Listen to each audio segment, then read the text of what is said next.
हे आफा आं नोंनि मुंखौ गोबां खोनादों दिनै आङो बेवहाय नोंनि खाथियाव फैनो गोनां जादों मानोना आं जोबोद खैफोदाव दङ आंनि फिसाया खैफोदाव दङ हे आफा दा खालि नोंल' आंनि फिसालाखौ बासायनो हासिगोन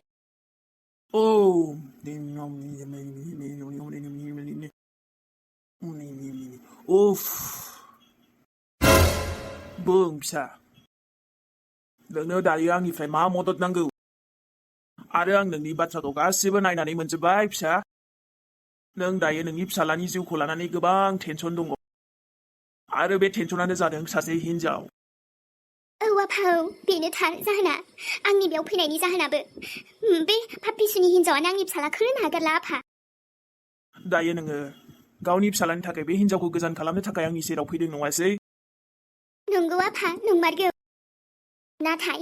आं बेखौ एसेबां गोरलैयै बेफोरबायदि ओरैनो हगारा नङाबा आंनि फिसालानि जिन्दगिखौ बरबाद खालामगोन आफा बेखायनो आं बे हिनजावनि थाखाय बिनि फुरि लाइफखौनो धंस जाजानायखौ लुगैयो आङो आरो आंथ' गोबां खोथा खोनादों आफा नोंनिखौ नोङो गासैबो हायैखौबो हाजोबोनो अब्ला आंनि बे खैफोदावबो आंखौ हेफाजाब होदो आफा जागोन गासिबो जाजोबगोन आं नायखांनानै गासिबो मोनजोबखाबाय हमनो दा बेखौल' बुंदो आं मा खालामनांगोन नोंनो मा खालामनायखौ नांगौ बेखौल' नों दायो खिन्थादो फिसा आफा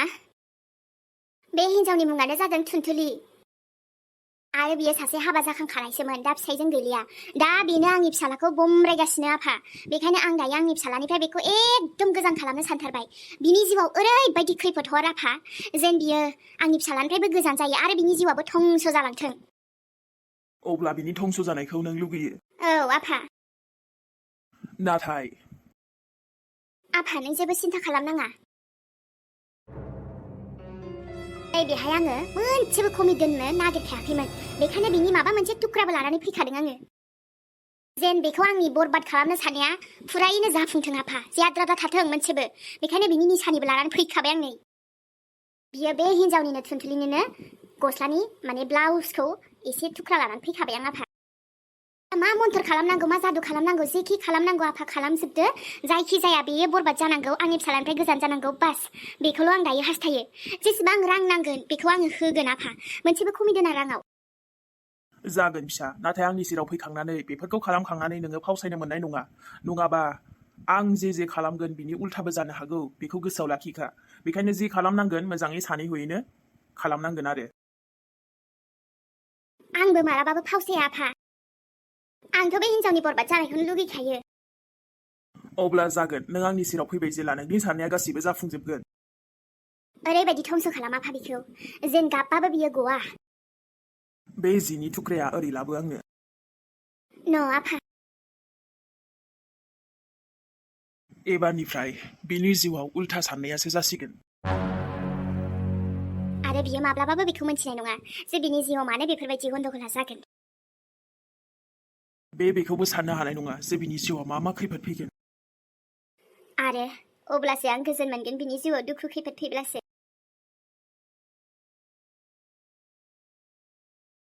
नुबायना लक्ष्मण बिदि फ्रि फ्रि अखा हानायाव बेसे मोजां मम' जाफैनो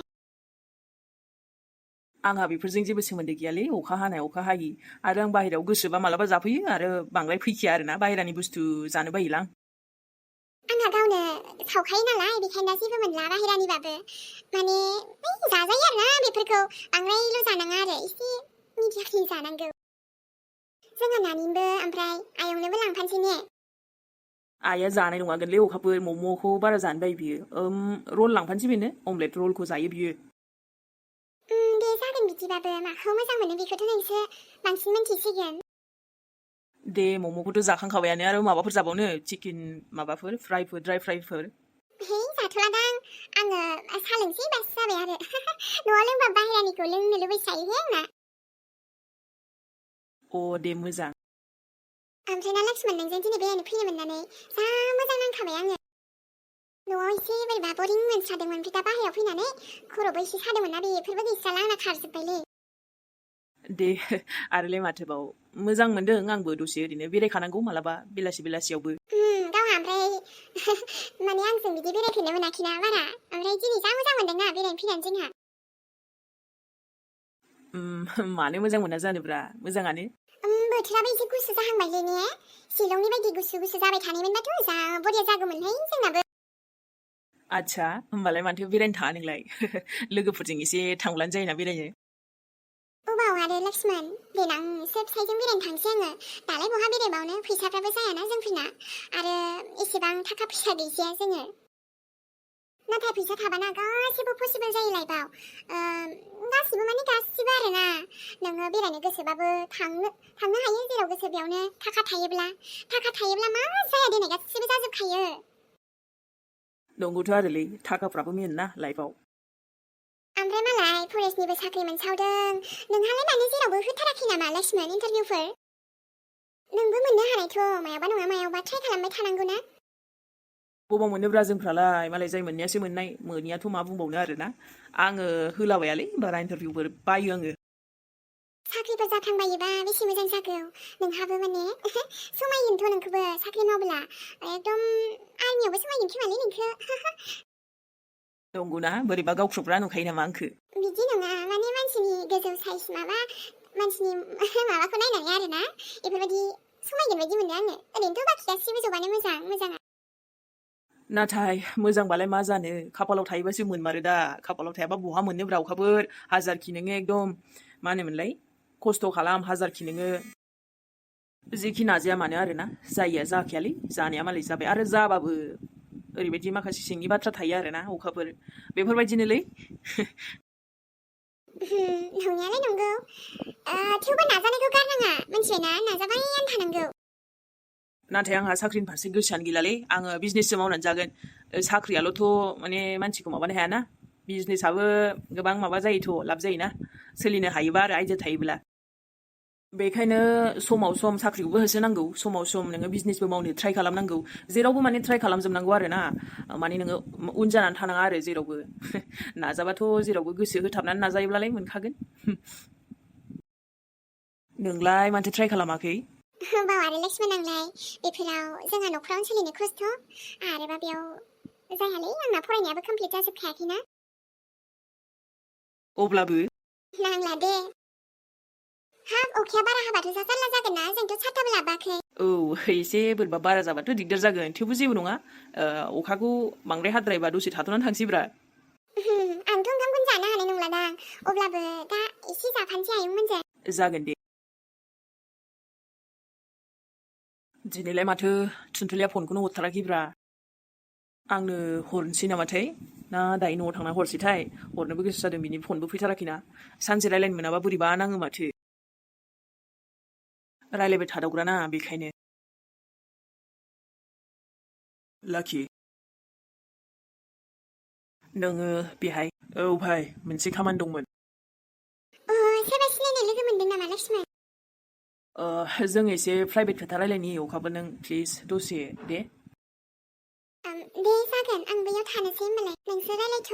बियो आंनि माने सासे लोगो आरोना जों गोबावजों दिनैसो लोगो मोनदों नालाय दसे रायलायग्रोनि आङो दे रायलायथ' बस सासे मानसिखौ लागावनांगौमोन जायगाखौल' खिन्थाबानो जाबाय बाखि आं दङ जागोन आङो फनाव सेन्ड खालामगासिनो मानसिनि एड्रेस आरो माबा गासिबो डिटेल्सखौ अके नाथाय आंहा बेसेबां पार्सेन्ट माबा लाब जागोन नोंलाय जोंनि फुराना मानसि ना लक्ष्मण बेखायनो आरो नों नोंनि लाबखौ जेबो सिन्था खालामनाङा मोनगोन नोंनि खामानिखौल' नोङो मोजाङै थामाम मावबानो जाबाय दे सानना लादो खामानिया जाबाय अके बेखौनो आसा खालामखादोंमोन आं नोंखौ बाखि ओमफ्राय मा गार्लफ्रेन्ड नामा